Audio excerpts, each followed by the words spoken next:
ஒரு சில டைம்ல என்ன சமைச்சு சாப்பிட்றதுன்னு சொல்லிட்டு ரொம்ப சோம்பேறித்தனமா இருக்கும் இல்லையா? ஸோ அந்த மாதிரி டைம்ல இந்த மாதிரி ஒன் பாட் ரெசிபி செய்து சாப்பிட்டு பாருங்க. டேஸ்ட்டும் சூப்பரா அட்டகாசமா இருக்குங்க.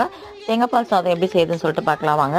அதுக்கு அடுப்பு ஆன் பண்ணிட்டு குக்கர் வச்சுட்டு 2 ஸ்பூன் அளவுக்கு எண்ணெய், கொஞ்சமா எண்ணெய் சேர்த்துட்டு பட்டை, லவங்கம், கிராம்பு, அன்னாசிப்பூ, ஏலக்காய், சோம்பு சேர்த்துட்டு 2ல இருந்து 3 பச்சை மிளகாய், ஒரு கைப்பிடி அளவுக்கு உரிச்ச பூண்டு, 2 கைப்பிடி அளவுக்கு நீல வாக்கில் வெட்டின வெங்காயம், கொஞ்சம் கருவேப்பிலை சேர்த்து பொன்னிறமாக வதக்கிக்கோங்க. இப்போ இது கூட 1 ஸ்பூன் அளவுக்கு இஞ்சி பூண்டு பேஸ்ட்டு சேர்த்து வதக்கி எடுத்துக்கோங்க. இதோட நம்ம ஒரு 1/2 மணி நேரம் ஊற வச்ச சாப்பாடு அரிசி சேர்த்துக்கிறேன். பாஸ்மதி ரைஸ் இல்லைங்க, சாப்பாடு அரிசி தான். இப்போ இது கூட நம்ம 1 கப்பு அரிசிக்கு 2 கப்பு, அதாவது 2.5 கப் அளவுக்கு தேங்காய் பால் ரேஷியோக்கு சேர்த்துக்கோங்க. நான் 2 கப் அரிசிக்கு 5 கப் அளவுக்கு தேங்காய் பால் சேர்த்துக்கிறேன். கரெக்டான ரேஷியோவா இருக்குங்க.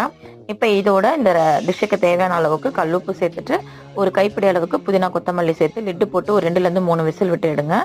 விசில் விட்டு எடுத்ததுக்கு அப்புறமா 1 ஸ்பூன் அளவுக்கு நெய்யை அப்படியே மேலாப்பில் ஊற்றி இறக்குனீங்கன்னா சூப்பரான தேங்காய் பால் சாதம் ரெடி.